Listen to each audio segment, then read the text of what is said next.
A very warm welcome to my YouTube channel. मैं हूं एलिया और आप देख रहे हैं conceptual biology with Alia. So we were in the cell biology series और हमारा सफर बहुत ज्यादा इंटरेस्टिंग रहा. हमने डिफरेंट ऑर्गेनेलीज के बारे में सीखा और आज मैं एक नई ऑर्गेनेली लेके आया हूं आप लोगों के लिए. That is lysosomes. So let's start our lecture. So, lysosomes were first isolated by D. Duve in 1949.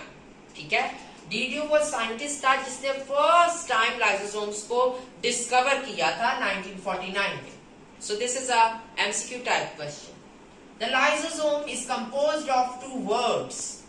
अब लाइसोसोम जो वर्ड है ये दो वर्ड से मिलके बना है. Lyso which means splitting and soma which means body. Splitting body. अब अगर हम किसी भी इन दो वर्ड्स की तरफ अगर गौर करें, ये दोनों वर्ड्स ही लाइसोसोम का फंक्शन डिस्क्राइब कर रहे हैं. Splitting body. अब सप्लिट करने का मतलब होता है किसी चीज को उसकी रियल जो शेप होती है ना, या रियल जो उसका मैस होता है उसमें से उसको तोड़ देना. ठीक है, अब सप्लिटिंग बॉडी से मुराद ये है कि लाइसोसोम्स का मेन जो फंक्शन है दैट इज सेलुलर डाइजेशन. ठीक है, मैंने यहाँ पे रेस्पिरेशन लिखा हुआ है, सॉरी, सेलुलर डाइजेशन. ठीक है, अब इसकी डेफिनेशन के ऊपर गौर करते हैं. Lysosomes are single membrane bounded organelles which contain several hydrolytic enzymes and acid phosphatase. ठीक है, और ये दो भी वो कंपोनेंट्स हैं जो कि डाइजेशन के लिए डिफरेंट जो मॉलिक्यूल्स हमारे पास होते हैं, whether they are complex whether they are simpler, उनकी डाइजेशन के लिए ये दो कंपोनेंट्स बहुत इंपॉर्टेंट है. अब इससे आगे अगर हम फॉर्मेशन की बात करें तो अभी मैंने यहाँ पे फॉर्मेशन की डायग्राम नहीं बनाई, वो इसलिए because I have told you the formation in my last previous video in which I have give you the lecture on Golgi operators. So आप इस क्लिप में देख सकते हैं. चलते हैं ओरिजिनेशन ऑफ लाइसोसोम्स. अब ये वो बात आती है कि ये सारी ऑर्गेनेलीज मिलके क्या बेसिकली काम करवा रहे हैं.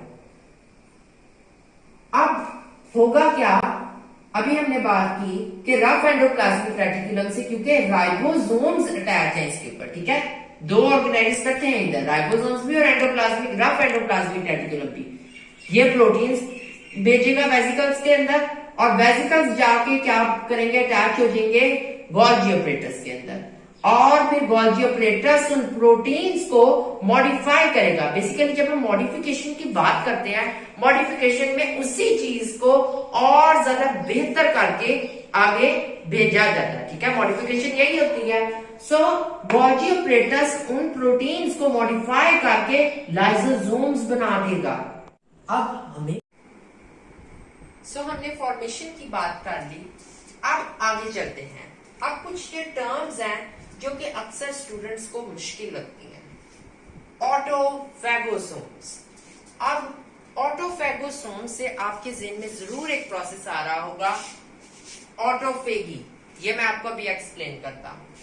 ऑटोफैगोसोम्स बेसिकली वो लाइसोसोम्स होते हैं जो कि अपने ही सेल के पार्ट्स को डाइजेस्ट कर देते हैं. ठीक है, lysosomes which eat the parts of their own cells are known as autophagosomes. Then primary lysosomes. अब primary lysosomes क्या होते हैं?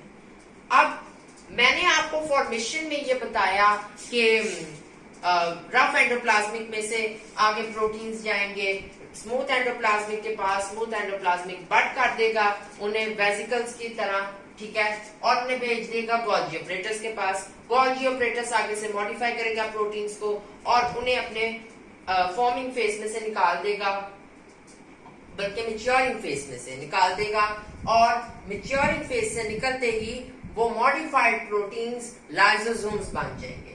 ठीक है, और उन्हें हम गोल्जी वेसिकल्स भी कह सकते हैं. ठीक है, the modified lyso enzyme which are budded of as Golgi vesicles are called primary lysosomes. Then secondary lysosomes. अब सेकेंडरी लाइसोसोम क्या होता है? The digestive vacuoles and autophagosomes are known as secondary lysosome.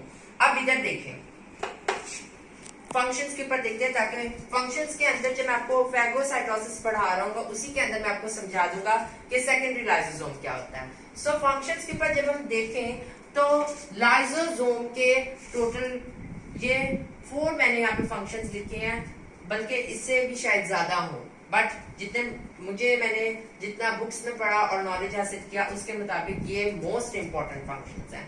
सो सबसे पहला सेलुलर डाइजेशन, ये तो इसका most important function है, वेरी कॉमन है। Then cellular रीन्यूइंग।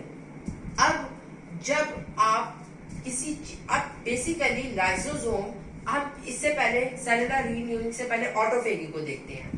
Autophagy is the process during which some old worn parts of cells such as old mitochondria are digested. In this way, materials of cell may be recycled and cell may be regenerated or renewed.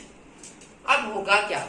Autophagy में जो lysosomes होंगे वो अपने ही cell के old, जो खराब हो चुके ऐसे पार्ट्स को, ऐसे मटेरियल्स को डाइजेस्ट कर देते हैं। फॉर एग्जाम्पल मैंने इधर माइटोकॉन्ड्रिया की, ओल्ड माइटोकॉन्ड्रिया की एग्जाम्पल दिया, ठीक है। और जब चीजों को रिसाइकल किया जाता है तो वो चीज नई हो जाती है। सो लाइसोसोम रिसाइकलिंग भी बेसिकली कर रहे हैं, जिसकी वजह से सेल रीन्यू हो रहा है, ठीक है।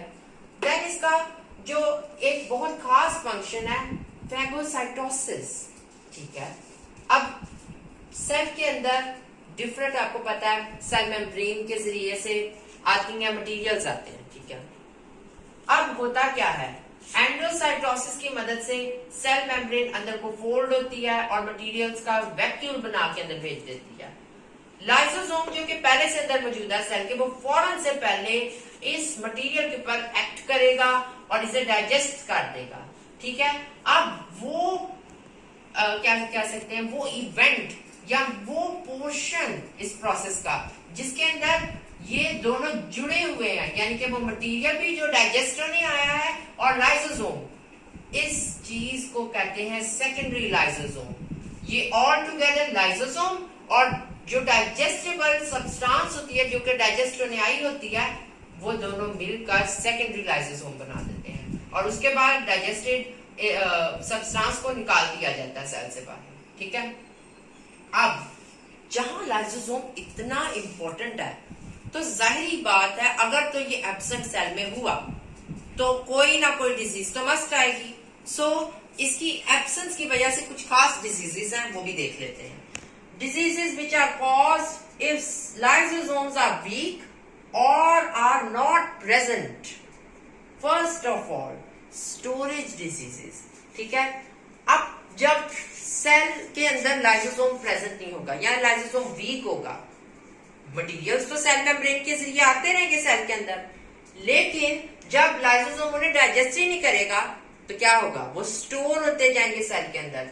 And when they will be stored in the cell, many different diseases can be caused, और उन डिजीजेस को हम स्टोरेज डिजीजेस कहते हैं। फॉर एग्जाम्पल, अगर बॉडी के अंदर लिपिड्स की अक्यूमुलेशन हो जाए तो मेंटल रिटार्डेशन हो जाएगी, ठीक है। ये एक एग्जांपल थी। देन ग्लाइकोजेनोसिस टाइप 2, इसके अंदर लिवर के अंदर ऐसे लिवर सूजा सूजा सा लगता है, ऐसा लगता है कि इसे लिवर भरा हुआ है ग्लाइकोजन से, ठीक है। और ये इसके अंदर ये होता है कि जो एंजाइम जो लाइसोसोम प्रोड्यूस करता है, जो कि ग्लाइकोजन को तोड़ के ग्लूकोज बना देता है, वो अनप्रेजेंट होता है, ठीक है, जिसकी वजह से ये कॉज हो जाती है।